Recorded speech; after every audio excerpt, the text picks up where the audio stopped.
नमस्कार, मैं अमित यादव। जिस बात का डर ममता बनर्जी को सता रहा था, अब वो बात सच साबित होती हुई दिखाई दे रही। दोस्तों, हम लोगों को पता है कि मोदी सरकार पर चुनाव आयोग पूरी तरीके से मेहरबान है। इस बात का डर लग रहा था कि बंगाल में कहीं ईवीएम से खेला न हो जाए, और आज वही बात सच साबित हुई दिखाई दे रही। दोस्तों, हम लोगों को पता है कि चुनाव आयोग मोदी सरकार पर पूरी तरीके से मेहरबान हो गया है।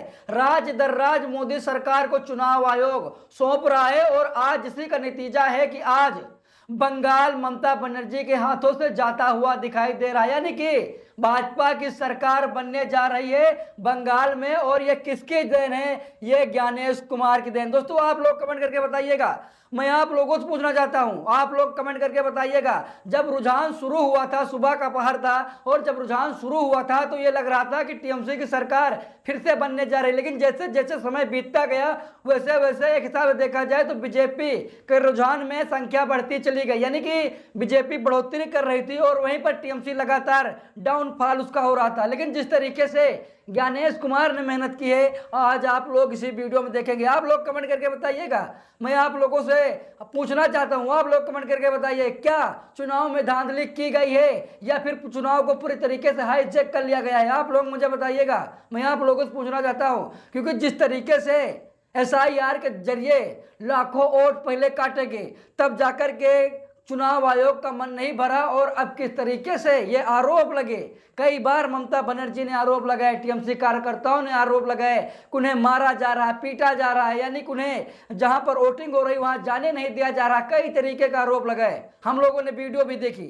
लेकिन दोस्तों, जिस तरीके से मनमानी चल रही है ना, ये दोस्तों एक हिसाब से देखा जाए तो लोकतंत्र की हत्या है। भाजपा अभी तक बंगाल ही एक ऐसा किला था जिसे भेद नहीं पा रही थी, और आज भाजपा ने बंगाल का किला भेद दिया है, क्योंकि चुनाव आयोग पूरी तरीके से मेहरबान था नरेंद्र मोदी और अमित शाह। यही असली वजह है, बाकी कोई वजह नहीं है। हम लोगों को पता है कि भाई भाजपा कभी भी अगर काम पर वोट मांगे तो भाजपा को वोट नहीं मिल सकता है। अगर भाजपा हिंदू मुसलमान न करे तो कहीं भी भाजपा की सरकार ना बने, और अगर चुनाव आयोग निष्पक्ष होकर चुनाव कराए तो भाजपा कहीं भी सरकार अपनी ना बढ़ा पाए। यानी कि पूरी तरीके से श्री ज्ञानेश कुमार मोदी सरकार पर मेहरबान है। और दोस्तों, आज यही कारण है कि आज बंगाल पूरी तरीके से बीजेपी में होता हुआ दिखाई दे रहा है। यानी कि भाजपा की सरकार बनने जा रही, इसमें कोई कहने वाली बात नहीं है। लेकिन जिस तरीके से धांधली की गई, जिस तरीके से चुनाव को हाईजैक किया गया,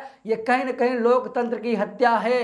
और दोस्तों, इसमें सुप्रीम कोर्ट को संज्ञान लेना चाहिए, क्योंकि हम लोगों ने देखा है कई ऐसे बयानबाजी भी सामने निकल कर आए भारतीय जनता पार्टी की। ऐसा लग रहा था कि भाई ये चुनाव हो रहा है या फिर दंगल का मैदान हो गया है। यानी कि देखा जाए तो कई ऐसे तरह की वीडियो हम लोगों के सामने आई, जहां पर टीएमसी कार्यकर्ताओं को पीटा गया, जहां पर जो टीएमसी के नेता थे उन्हें दौड़ा दौड़ा कर मारा गया।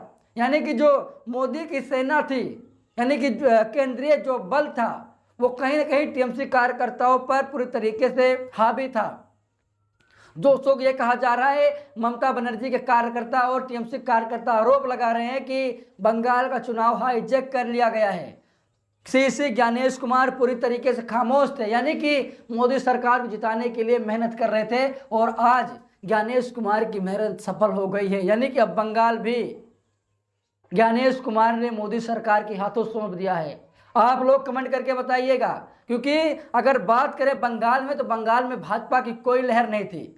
भाजपा एक हिसाब से देखा जाए तो बंगाल ही एक ऐसा राज्य था जहां पर मोदी सरकार का जादू बिल्कुल भी नहीं चल रहा था। लेकिन ज्ञानेश कुमार ने जिस तरीके से मेहनत की, जिस तरीके से ज्ञानेश कुमार ने चरण वंदना की, उसका आज रिजल्ट ये है कि आज बंगाल भाजपामय होता हुआ दिखाई दे रहा है।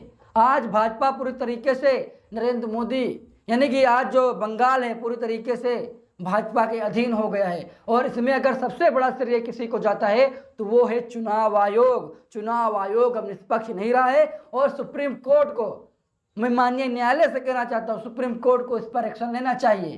क्योंकि अगर ऐसे ही लोकतंत्र की हत्या होती रहेगी तो एक हिसाब से देखा जाए तो भाई लोकतंत्र रह ही नहीं जाएगा।